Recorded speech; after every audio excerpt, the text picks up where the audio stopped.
ዛሬ ለየት ያለ ፈታይር አብረን እንስራ። ይህንን የመሰለ ለመስራት የሚያስፈልገን ዱቄት፣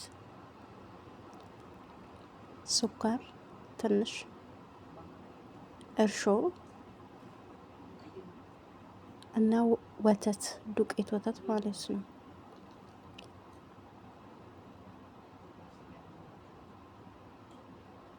ወተት ለብ ያለ ወተት፣ ከዛ እንቁላል፣ ሁለት እንቁላል ነው የተጠቀምኩት።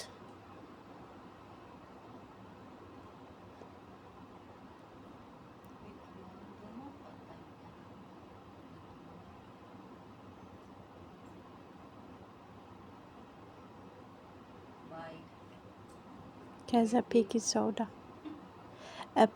ሲሆን ቤኪንግ ፓውደር ነው። ረስቼው ነው ሶሪ። እና እዚህ ጋር ደግሞ ዝብዴ ማለት ነው፣ ቂቤ። ከዛ በጣም ነው የምታሹት፣ ማሸት ያለበት። ከዛ አሽቼው እንደዚህ አርግ ያለው 15 ደቂቃ እንደዚህ አስቀምጠዋለሁ ማለት ነው። ከዛ ኩፍ እስኪልልኝ ድረስ ኩፍ ካልልኝ በኋላ ደግሞ ምንድነው የማደርገው? ይሄንን አውጥቼ አውርጄ ቆራርጬ እኩል ማለት ነው በምታዩት መልኩ እንደዚህ ቆራርጬ ቅርጽ አወጣላታለሁ ማለት ነው። እኩል መሆን አለበት። ከዛ እዚህ ጋር እንትን ውስጥ እናረጋለን።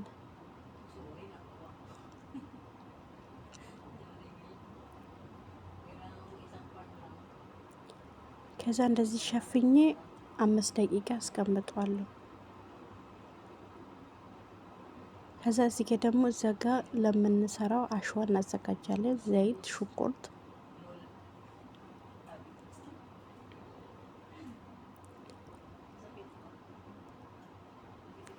ከዛ እዚህ ጋር ደግሞ ዶሮ ማለት ነው። ደቀቅ አድርጌ ከተፍኩት ዶሮ ነው የጨመርኩበት። ትንሽ ጨው፣ ቆንዶ በርበሬ፣ ፓፕሪካ፣ ባህራት ተጠቀምኩት ማለት ነው። ነጭ ሽንኩርት፣ የተፈጨ ነጭ ሽንኩርት እና ፍሬ እንትን ማለት ነው፣ ፓፕሪካ ስፓይሲ እንዲኖረው ነው። እሺ እዚህ ጋር ደግሞ ይሄ የተቆራረጠ ቲማቲም ነው። እስከ ደግሞ ሳልሳ ጨመርኩት።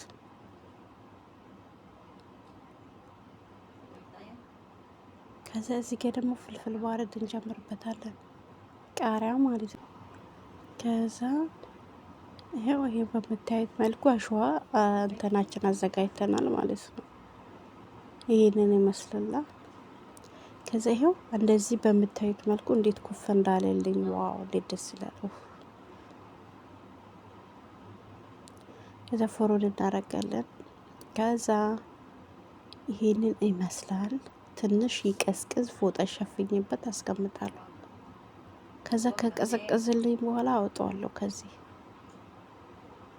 አውጥቼ ምንድነው የማደርገው? ቆርጣለሁ። ያው እንደዚህ ቆርጠዋለሁ ማለት ነው። እዩት ምን እንደሚመስል፣ እንዴት ደስ እንደሚል።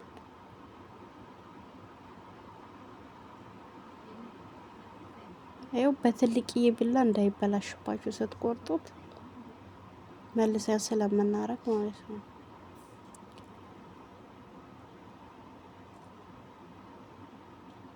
ይሄ ውስጡ ራሱ እንዴት ደስ እንደሚል።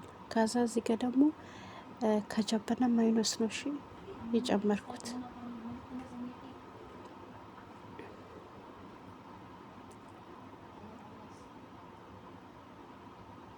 ከዛ እዚህ ጋር ጅብን ሞዘሬላ ከስር እናረጋለን። ከዛ ከላይ ደግሞ የሰራሁትን ቅድም የሰራነውን እንትን ዶሮ ከጨመርን በኋላ ለዚህ ጅብን እናረግበታለን። ትንሽ ከላይ እናረጋለን። ከዛ በኋላ ትንሽ ዘይት እንቀባና ትንሽ ጅብን ከላይ ጣል እናረጋለን። ትንሽ እዛ ትንሽ እንትን